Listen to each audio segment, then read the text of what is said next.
तो एसएससी के लिए संकुलन क्षमता 52.4 होगा। तो चलिए अब नेक्स्ट दूसरा देखते हैं बीसीसी। दूसरा पॉइंट है BCC. BCC body cubic cell. Body cubic cell में कितना होता है, परमाणुओं की संख्या कितना होता है, 2।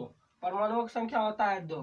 तो इसमें निकालते हैं पैकिंग क्षमता, मतलब संकुलन क्षमता निकालते हैं। तो संकुलन क्षमता निकालने से पहले इसमें एक ठो बनावट कर देते हैं, जो कि जिससे ये भुजा निकल जाए आसानी से। उसके बाद इधर विकर्ण ये वाला भुजा AF अच्छा से निकल जाए, ताकि हमको निकालने में आसानी हो। तो चलिए ये निकाल लेते हैं। पहले विकर्ण दे देते हैं एक ठो। यहाँ पर देखिए, यहाँ पर और एक्स सॉरी यहाँ पर नहीं होगा। ये देखिए EFCB में ये विकर्ण की तरह काम कर रहा है। BF क्या कर रहा है, विकर्ण की तरह काम कर रहा है। तो इसको B लेट कर लेते हैं, राइट। इसको B लेट कर लेते हैं। सभी भुजा क्या है, A है। सभी भुजा A है।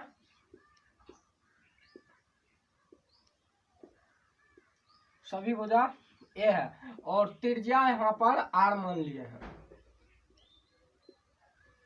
यहाँ पर लिख लीजिएगा, पीछे जैसे तरह एसएससी में लिखे थे उसी प्रकार यहाँ पर लिख लीजिएगा। माना कि एक विकर्ण की भुजा है और R क्या है, गोले की त्रिज्या है। R गोले की त्रिज्या है। तो यहाँ पर देखिए, अब यहाँ से EBF ये तीनों से क्या निकल जाएगा अपना, ये B निकल जाएगा। काहे कि EBA है, उसके बाद यहाँ पर भी A है, यहाँ पर भी A है। ये तीनों से क्या निकल जाएगा, B निकल जाएगा। तो त्रिभुज इसमें देखिए, तो यहाँ पर ये विकर्ण की तरह काम कर रहा है।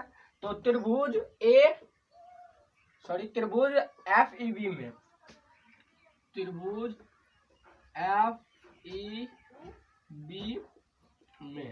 FEB में क्या करेंगे, तो यहाँ पर हो जाएगा B का स्क्वायर, विकर्ण है, B का स्क्वायर बराबर FE का स्क्वायर प्लस EB का स्क्वायर। ठीक, यहाँ पर FE क्या है, A है। तो B स्क्वायर इक्वल टू हो गया आपका A square plus A square. B square equal to हो गया 2A square. B equal to root अंदर 2A। A बाहर हो गया, रूट अंदर सिर्फ 2 है, A बाहर हो गया। अगर ये स्क्वायर इधर करेंगे तो वर्ग यहाँ रूट अंदर आ जाएगा, A का वर्ग A हो जाएगा, A स्क्वायर का रूट अंदर A हो जाएगा। तो यहाँ पर निकल गया B इक्वल टू, अभी ये B बराबर निकला है रूट 2A। अब देखिए त्रिभुज किधर गया, त्रिभुज AFB में, त्रिभुज AFB में क्या है, हमको यहाँ पर F और A, F यहाँ पर B हमको मालूम है, उसके बाद A भी मालूम है। हमको क्या निकालना है, ये बीच वाला AF निकालना है, AF निकालना है। तो ये त्रिभुज में ले लेते हैं। तो ये कर्ण के समान काम करेगा, कर्ण के समान काम करेगा। यहाँ पर क्या AF हमको निकालना है। तो यहाँ पर एक तो फिगर बना देते हैं इसके लिए, ऐसे है। इस प्रकार से है, ये हो गया आपका B, यहाँ F, यहाँ A। यहाँ क्या है, ये देखो R R R R, 4 ठो R है। तो ये टोटल हो गया 4R। ठीक, ये हो गया A। यहाँ पर है क्या, रूट अंदर 2A। A वाला हमको निकालना है। तो ये क्या हो गया, कर्ण हो गया। तो इसको अगर लेट कर लेते हैं, क्या कर लेते हैं, C कर लेते हैं इसको, राइट। इसको C लेट कर लेते हैं। तो AF स्क्वायर इक्वल टू, अब यहाँ पर अब लिख देते हैं।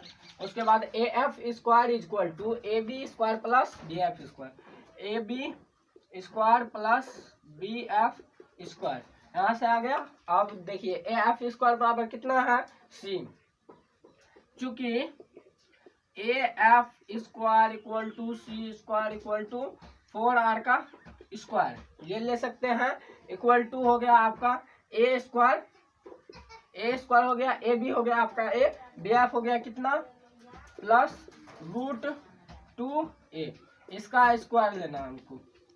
तो यहाँ पर हो गया 16r², 16r² इक्वल टू यहाँ पर a² प्लस यहाँ पर रूट हट गया तो यहाँ 2a² आ गया, 3a², 16r² इक्वल टू हो गया यहाँ पर आपका 3a², 3a²। अगर r इक्वल टू निकालना है हमको तो आ जाएगा यहाँ पर √3, यहाँ पर a आ जाएगा बटा 4, √3a/4। अगर यहाँ पर एक तो रिलेशन ये हो गया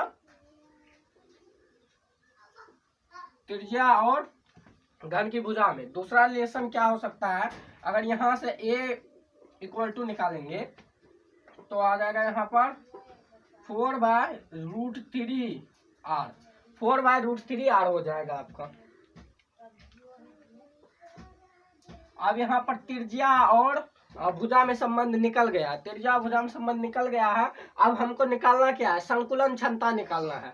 क्या निकालना है, संकुलन क्षमता। तो संकुलन क्षमता निकालने के लिए जिस तरह से प्रतिशत निकालते हैं उसी तरह से निकालेंगे, लेकिन यहाँ पर 3 ठो गोला है, सॉरी 2 ठो गोला है। एक ठो तो ये पूरा वाला है और दूसरा क्या है, आधा इधर है आधा इधर है, दोनों मिलके कितना गोला, दोनों गोला है। तो इसमें कितना लेना पड़ेगा, तो आयतन, एकक कोष्टिका का आयतन कितना लेना पड़ेगा, 2 × एकक कोष्टिका। उसमें तो एक ठो गोला था तो वहां पर डायरेक्ट एकक कोष्टिका ले लिए थे, लेकिन यहाँ पर 2 ठो गोला है तो 2 × एकक कोष्टिका। वैसे भी परमाणु कितना होता है, बीसीसी में कितना परमाणु होता है, 2 ठो परमाणु होता है, तो 2 × एकक कोष्टिका। तो यहाँ पर संकुलन क्षमता अगर लिखते हैं,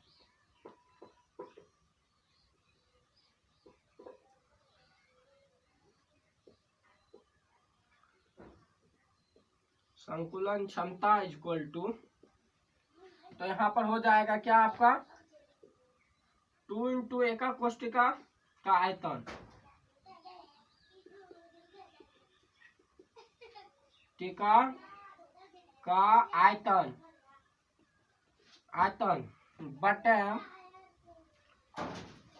पूरा घन का आयतन, घन का आयतन गुना हो जाएगा यहाँ पर आपका 100। ठीक, अब यहाँ पर निकालते हैं हम 2 × एकक कोष्टिका का आयतन, तो 2 × हो जाएगा 4/3 πr³। ठीक, अब बटे में हो जाएगा आपका AQ होता है, A के जगह पर क्या है आपका 4/√3r। ठीक, A के जगह पर क्या है 4/√3r, 4/√3r का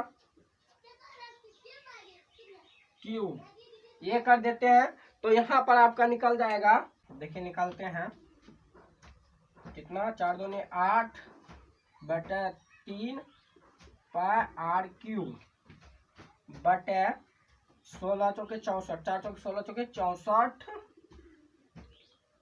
64 बटे 3√3। ठीक, 64 बटे 3√3 r³, ये निकल गया आपका। अगर इधर गुना 100, अब इसी को अगर कटाएंगे तो यहाँ पर आ जाएगा, यहाँ पर 8/3 ऊपर में है πr³ ना आ जाएगा 3√3 बटा 64 गुना 100, 3 से 3 खत्म, यहाँ 8 से 8 बार में खत्म, तो यहाँ टोटल कट फट के आएगा आपका 68%। कट कुट के कितना आएगा 68%। यही है बीसीसी का क्या, पैकिंग एफिशिएंसी। ये हो गया, जितना भरा हुआ आता है बीसीसी में, भरा स्थान जितना होता है उसका। अगर आप इसका स्क्रीनशॉट लेना चाहते हैं तो आप ले सकते हैं। अगर मैं आपको बता दूं कि अगर आप इसका हैंड रिटेन नोट चाहते हैं तो आप नीचे चल रहे व्हाट्सएप नंबर पर मैसेज कीजिएगा, तो आपको हैंड रिटेन नोट बिल्कुल फ्री मिल जाएगा। तो यहाँ पर अगर स्क्रीनशॉट लेना चाहते हैं तो ले लीजिए, हो गया होगा। तो अब हम इसको थोड़ा फ्रेश कर देते हैं, उसके बाद चलेंगे एफसीसी पर।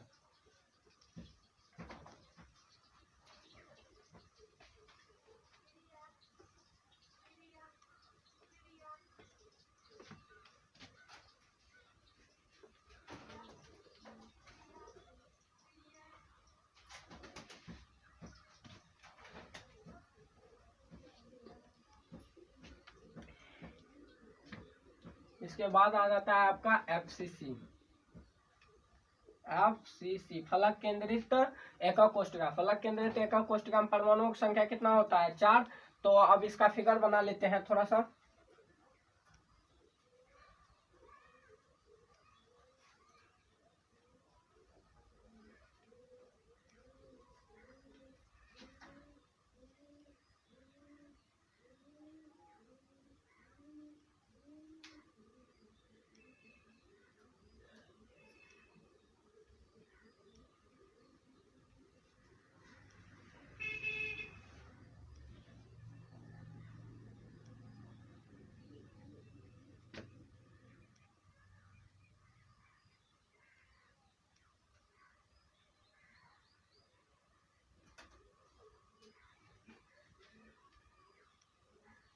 ये बन गया। यहाँ पर क्या होता है? FCC में क्या होता है? फलक पर स्थित रहता है। क्या होता है? 2 ठो कोना पर रहेगा, उसके बाद 1 ठो रहेगा फलक पर। तो यहाँ पर ले लेते हैं 1 ठो, यहाँ ऐसे कोना पर ले लेते हैं, फिर यहाँ 1 ठो कोना पर ले लेते हैं, 1 ठो क्या होगा? यहाँ फलक पर होगा। फलक बहुत सुंदर बन गया मेरा। तो चलिए 1 ठो बीच में ले लेते हैं, उसके बाद इसको मिला देते हैं इस तरीका से।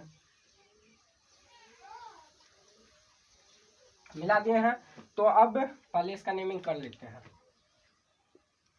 A B C, sorry marker नहीं चल रहा है, C D, राइट। इसका नेमिंग कर लिए। अब देखेंगे इसको निकालना होगा, हमको इसको निकालना होगा। तो इसके लिए भुजा ए ये सब क्या है? ए है, सब भुजा ए है। तो यहाँ पर मान लिए त्रिज्या R, ये भी R, ये भी R, ये भी R, ठीक। तो यहाँ पर इसको B मान लेते हैं, B। तो यहाँ पर हो जाएगा B इक्वल टू त्रिभुज कौन? ABC में, त्रिभुज ABC में, त्रिभुज ABC में, इन ट्रायंगल ABC। तो इसमें देखते हैं क्या हो रहा है। B square equal to A square plus A square, या AB square plus BC square, A square plus A square, ये कर लिए। तो अब देखते हैं B इक्वल टू हो जाएगा आपका 2A स्क्वायर, 2A स्क्वायर हो गया। तो अब देखते हैं B इक्वल टू क्या हो गया?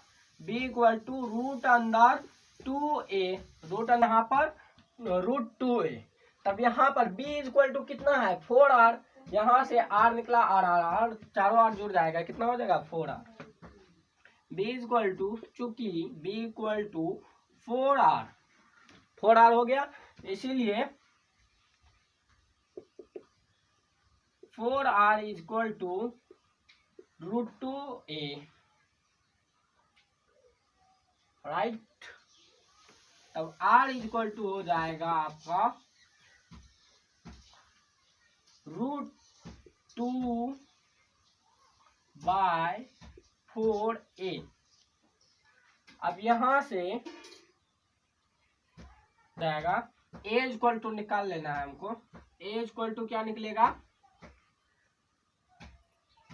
4R/√2, 4R/√2। अब इसी को लिख सकते हैं, और इसी को लिख सकते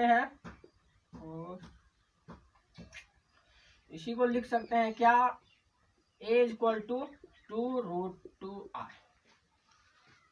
अब कोई बच्चा बोलेगा यहाँ पर A इक्वल टू 2√2R कैसे हुआ? तो यहाँ पर A इक्वल टू 2√2R इसलिए हुआ, किसलिए हुआ? इसलिए हुआ क्योंकि यहाँ पर वज्र गुणन करना पड़ेगा, सॉरी वज्र गुणन नहीं करना पड़ेगा, हरों का प्रमेयकरण करना पड़ेगा। ये क्या होता है? अंश होता है, ये हर होता है, अच्छा क्लास सुना है। तो यहाँ पर अंश हो गया आपका, हर हो गया। तो यहाँ पर हर का प्रमेयकरण अगर करते हैं तो यहाँ पर कर देते हैं 4/√2R है, 4/√2R है। अगर यहाँ पर हरों का प्रमेयकरण, सॉरी यहाँ पर R नहीं होगा, R को हटा दिया जाएगा अभी फिलहाल। तो यहाँ पर 4√2 हो गया, यहाँ पर गुना करते हैं √2 से, तो यहाँ पर क्या हो जाएगा 4√2 बटे में क्या हो जाएगा 2, √2 इंटू √2 इक्वल टू 2, यहाँ पर 2 2 जा 4, 2√2। अब आया समझ में, यहाँ पर 2√2 कैसे हुआ, तो a इक्वल टू निकल गया आपका 2√2r, a equal to 2√2r। भुजा और क्या होता है त्रिज्या, घन की भुजा गोले की त्रिज्या में संबंध आ गया।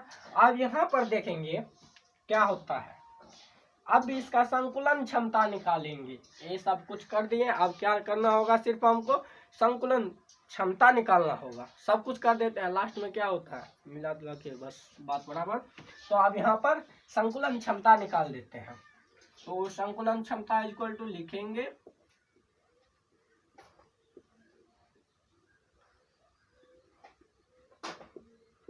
संकुलन क्षमता क्या होगा, यहाँ पर FCC है, FCC में परमाणु की संख्या कितना होता है 4, FCC में परमाणु की संख्या 4, ये 4 ना, ये 4 होता भी नहीं है। FCC में परमाणु की संख्या 4 इंटू एकक कोष्टिकाओं की संख्या आयतन, एकक कोष्टिकाओं का आयतन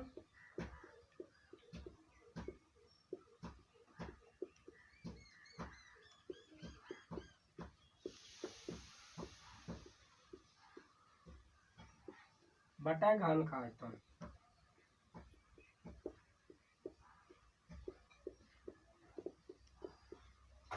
बहुत से स्टूडेंट को अभी कंफ्यूजन हो रहा होगा, जब यहाँ पर एकक कोष्टिका का आयतन लिखते हैं तो फिर वहां पर 4/3πr³ कह देते हैं।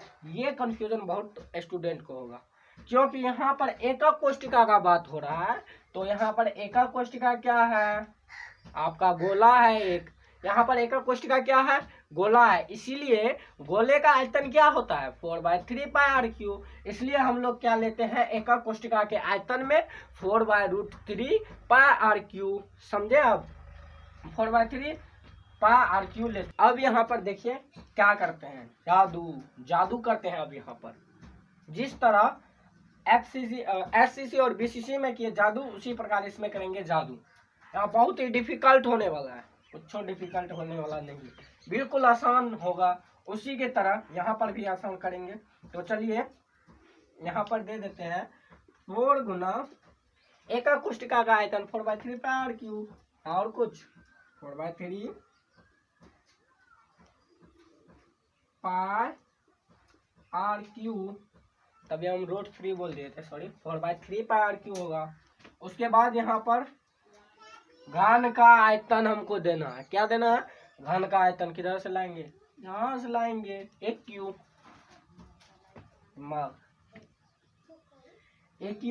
क्या है, ए आपका कहाँ है, ए यहाँ है एक क्यू, तो ए क्यू देना, ए क्यू नहीं है, यहाँ ए है। अब यहाँ पर ए क्यू देना है, तो यहाँ पर 2√2 का होल क्यू, आर कहाँ गया, आर का होल क्यू, इंटू यहाँ क्या होगा 100 होगा। तो अब इसको आगे बढ़ाते हुए चलते हैं, राइट। देखिए यहाँ पर क्या है 2√2r³। तो अगर इसको निकालते हैं, इसका होल क्यू करते हैं, पता है इसमें बहुत सारा बच्चा कंफ्यूजन में सॉरी गलती करते हैं। तो यहाँ पर 2 दूनी 4 दूनी 8, इसका तो हो गया 8 हो गया। अब यहाँ √2 का भी ना होगा, √2 का क्या होगा 2√2, क्या हो जाएगा 2√2। कैसे, अगर √2 को √2 से गुना करेंगे तो यहाँ पर 2 हो जाएगा, फिर क्यू है ना, फिर √2 से गुना करेंगे तो यहाँ 2√2 हो जाएगा, 2√2। उसके बाद अब देखना है, यहाँ तक कर लिए हैं तो कोई कंफ्यूजन वाली बात नहीं होगी।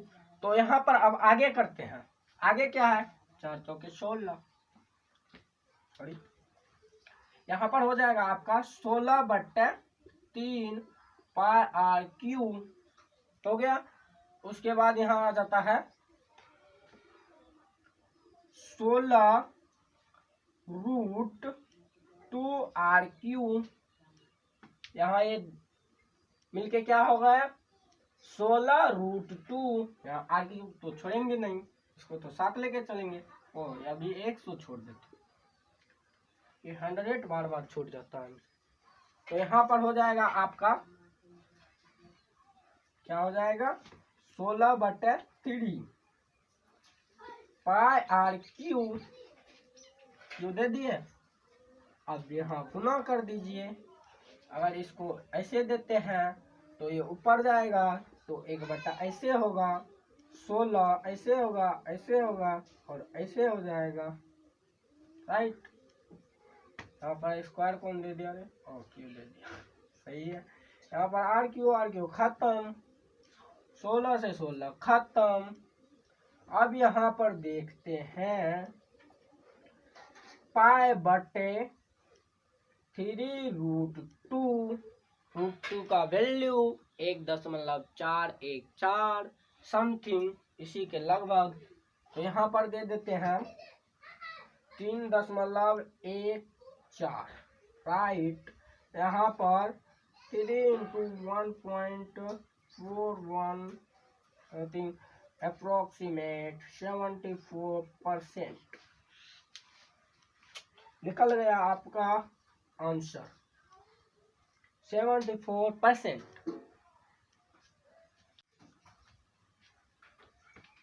तो आप इसका स्क्रीनशॉट जल्दी से जल्दी ले लीजिए।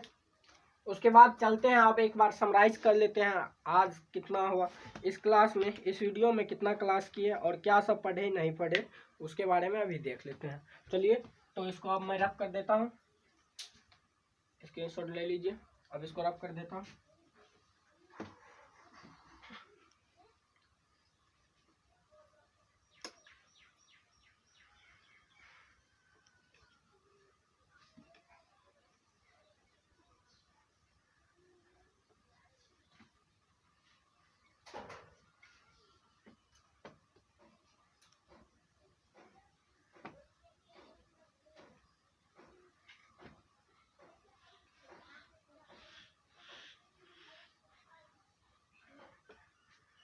अभी तक आपने इस चैप्टर में ठोस अवस्था में क्या पढ़े, ठोस के अवधारणा के बारे में पढ़ लिए, ठोस के बारे में पढ़ लिया। उसके बाद क्रिस्टल और क्रिस्टल के बारे में बांट लिया। क्रिस्टलीय ठोस क्या होता है। क्रिस्टलीय ठोस ऐसा ठोस जिसकी निश्चित ज्यामितीय आकार हो, अभिलाक्षणिक आकार हो, जिसके कण जो होता है अभी कण क्या होता है, निश्चित दीर्घ प्राचीय अवस्था में रहता है, विषमदैशिक स्थिति दर्शाता है। उसी का उल्टा क्रिस्टलीय ठोस के बारे में पढ़े थे। उसके बाद क्रिस्टलीय ठोस के बाद क्रिस्टलीय ठोस का वर्गीकरण किए। क्रिस्टलीय ठोस का वर्गीकरण पार्ट 2 वीडियो है, जाके देख लीजिएगा अगर नहीं देखे हैं तो। अच्छा तरीका से किए हैं। क्रिस्टलीय ठोस का वर्गीकरण उसके बंधनों, अवयवी कण के बंधनों के आधार पर किए थे। उसमें 4 ठोस होता है, आणविक ठोस, उसके बाद आयनिक ठोस, धात्विक ठोस, सहसंयोजक ठोस। उसमें आणविक ठोस भी होता है 3 प्रकार से, ध्रुवीय ठोस, अध्रुवीय ठोस, उसके बाद हाइड्रोजन आबंधित ठोस।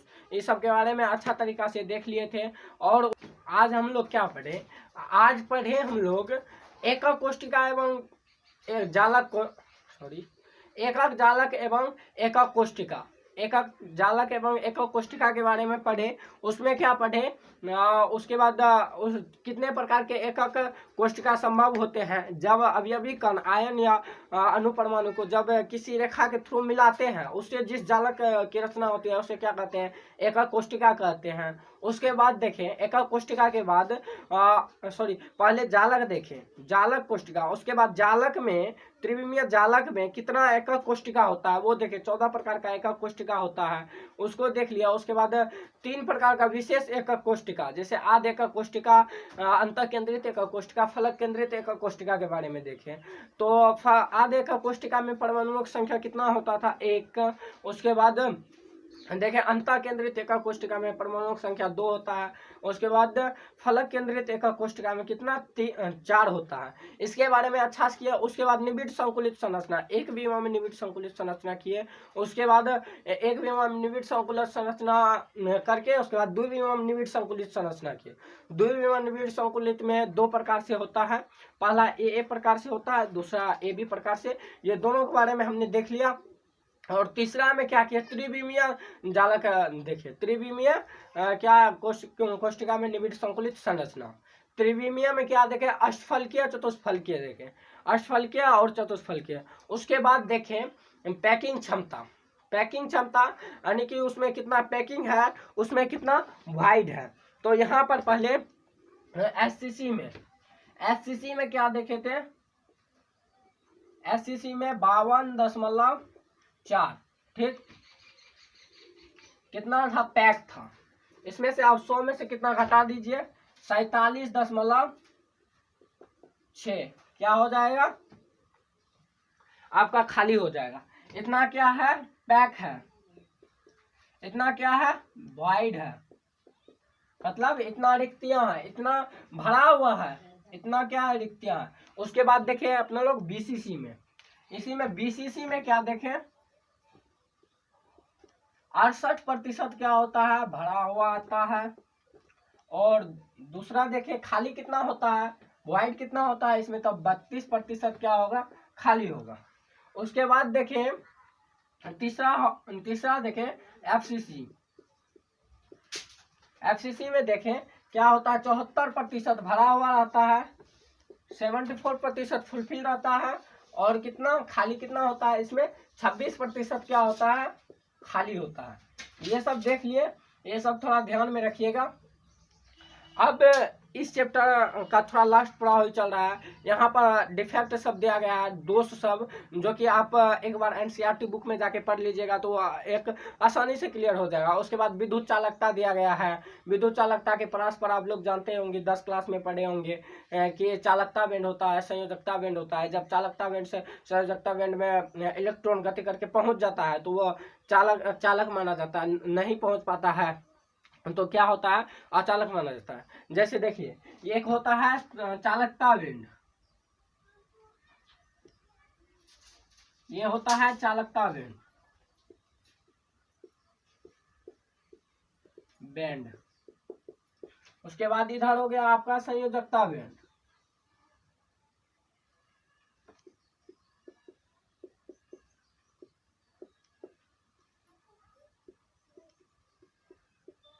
राइट, इधर हो गया चालकता बैंड, इधर हो गया संयोजकता बैंड। इसे वैलेंसी बैंड, इसे कंडक्टर बैंड बोला जाता है। इसके बीच में जो गैप रहता है, इसको बोला जाता है बैंड चौड़ाई। क्या बोला जाता है, बैंड चौड़ाई। बैंड चौड़ाई। अगर इलेक्ट्रॉन इससे चालन बैंड से संयोजकता बैंड में आसानी से प्रवेश कर जाता है तो कहा जाता है कि यह क्या है, चालक है। अगर इसमें प्रवेश नहीं कर पाता है तो यह अचालक कहलाता है। अगर इसमें से कुछ चल जाता है तो क्या कहलाता है, अर्धचालक। यह किस पर निर्भर करता है, तो इसके बीच जो होता है ये बैंड चौड़ाई, इसी पर निर्भर करता है। तो इसको 3 भाग में बांटा गया है, चालक, अर्धचालक और कुचालक। जिसको कुचालक, चालक क्या होता है, इसमें आसानी से बैंड चौड़ाई बहुत कम इतू सा बैंड चौड़ाई रहता है, लगभग नगण्य के बराबर। इतू सा। इसमें इलेक्ट्रॉन जो है आसानी से क्या कर देता है, पार कर देता है। तब क्या होता है, विद्युत धारा का क्या होता है, चालन होने लगता है। उसके बाद आ जाता है आपका अर्धचालक। अर्धचालक में क्या होता है, इसके अपेक्षा थोड़ा ज्यादा बैंड गैप रहता है। इसके अपेक्षा क्या होता है, इतना ठो बैंड गैप रहता है।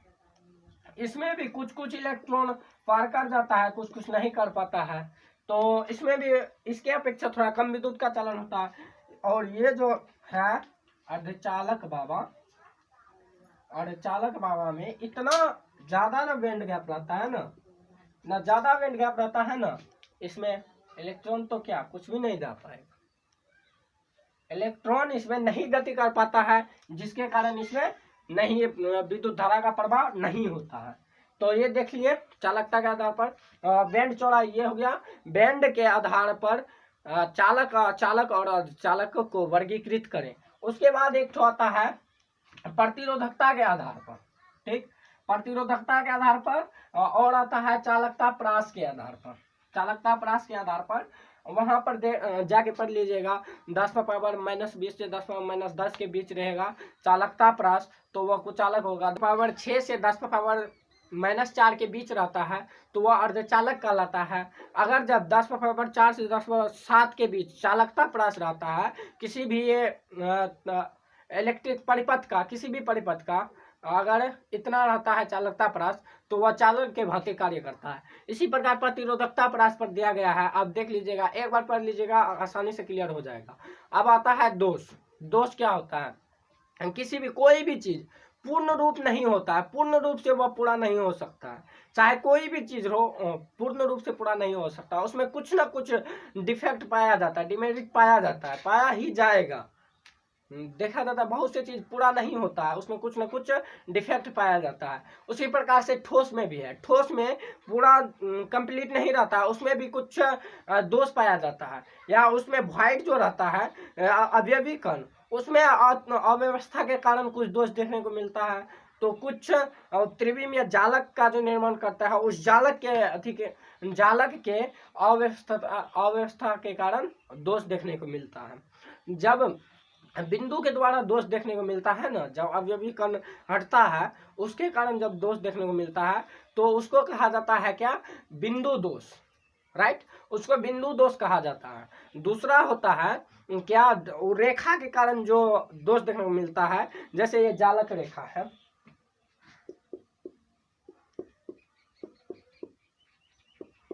ये बहुत दूर नहीं चल गया, चलो यहाँ बैठो।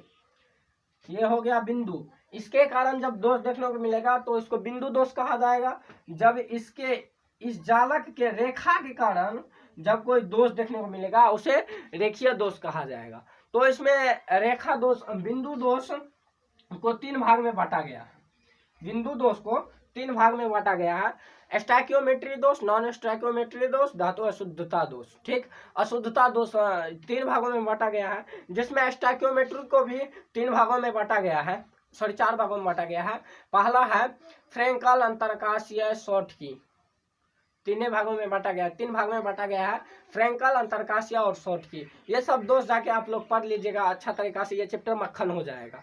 यहाँ तक मैंने पढ़ा दिया है, जो सब पढ़ाने वाला इंपॉर्टेंट टॉपिक सब है वो सब करवा दिए हैं। अब इसमें थोड़ा बचा है न्यूमेरिकल।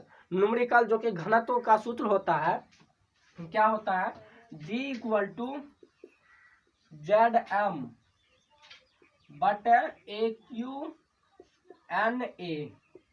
ये सब ये होता है घनत्व का सूत्र होता है। यहाँ पर D = हो गया आपका घनत्व, Z क्या होता है?